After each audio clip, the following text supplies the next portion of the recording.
বিয়ের পর শ্বশুরবাড়িতে গিয়ে প্রথম এই রান্নাটা খেয়েছিলাম, তাও আবার শাশুড়ি মায়ের হাতের। রান্নার পদ্ধতিটা দেখে প্রথমে একটু কেমন লাগলেও খাওয়ার পর কিন্তু মনে হয়েছিল এটাই বোধহয় কই মাছের বেস্ট রেসিপি।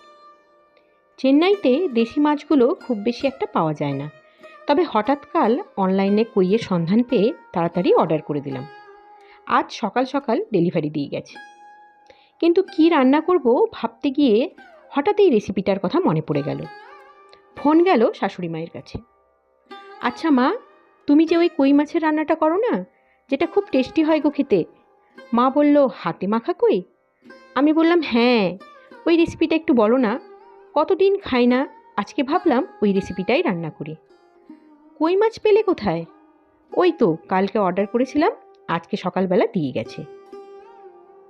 আচ্ছা, আমি যেভাবে বলছি সেভাবে রান্না করো, দেখবে আর কিছু রান্না করতে হবে না, শুধু একটু ভাত ফুটিয়ে নিলেই হবে। ঠিক আছে, বলো। একটা মাঝারি সাইজের পেঁয়াজ, একটা টমেটো, 4 থেকে 5টা রসুনের কোয়া, কিছুটা ধনেপাতা আর 2টো মতো কাঁচা লঙ্কা একসাথে বেটে একটা বাটা মশলা তৈরি করে নাও। তারপর কড়াইয়ের মধ্যে ওই মশলাটা ঢেলে দিয়ে পরিমাণ মতো নুন, হলুদ আর শুকনো লঙ্কার গুঁড়ো দিয়ে দেবে। ঝাল লঙ্কার গুঁড়ো খুব বেশি দিও না কিন্তু। আচ্ছা, আর তার সাথে 2 বড় চামচ সর্ষের তেল দিয়ে দিও। তারপর হাত দিয়ে সব কিছু ভালো করে মিশিয়ে নেবে, আর মিক্সারের বাটিটা ধুয়ে সামান্য একটু জলও দিয়ে দিও কিন্তু। ঠিক আছে। তারপর মাছগুলোকে, আচ্ছা মাছগুলো কেটে পরিষ্কার করে নিয়েছো তো? হ্যাঁ মা, ও তো কেটেই দিয়েছে। আচ্ছা, ভালোই করেছো। এখন ওই কই মাছগুলোকে ওই মশলার মধ্যে একে একে করে দিয়ে তারপর ভালো করে এপিট এপিট করে মশলাটা কই মাছের গায়ে মেখে নিও। তারপর এটাকে ঢাকা দিয়ে লো আঁচে 20 মিনিট মতো বসিয়ে রাখবে।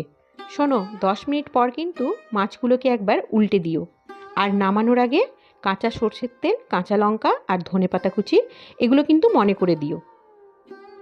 শুধু কই মাছ নয়, যে কোনো মাছ, যেমন ধরো ট্যাংরা মাছ, পাবদা মাছ বা যে কোনো বড় মাছও তুমি কিন্তু এই পদ্ধতিতে রান্না করতে পারো। এটা কিন্তু খেতে খুবই ভালো হয়। ঠিক আছে, তুমি ঝটপট রান্নাটা করে নাও, আর আমাকে রান্না করে জানিও কিন্তু যে কেমন হলো। ঠিক আছে, রাখছি তাহলে। আচ্ছা। সত্যি বলছি, এই রেসিপিটা খাওয়ার পর না আমার আর কই মাছের কোনো রেসিপিই ভালো লাগে না। এত খেতে ভালো হয়, আপনারা না রান্না করলে বিশ্বাসই করতে পারবেন না। আজকের রেসিপিটা কেমন লাগলো সেটা কিন্তু অবশ্যই জানাবেন, আর ওয়েট না করে আজকেই বানিয়ে ফেলুন দুর্দান্ত স্বাদের এই রেসিপিটা। আর যদি রেসিপিটা ভালো লেগে থাকে অবশ্যই ভিডিওটিতে একটি লাইক করে দেবেন, বন্ধুবান্ধবদের সাথে এই ভিডিওটি শেয়ার করবেন। আর এরকম আরও নতুন নতুন রেসিপি পেতে আমার চ্যানেলটিকে সাবস্ক্রাইব করে রাখবেন। নমস্কার।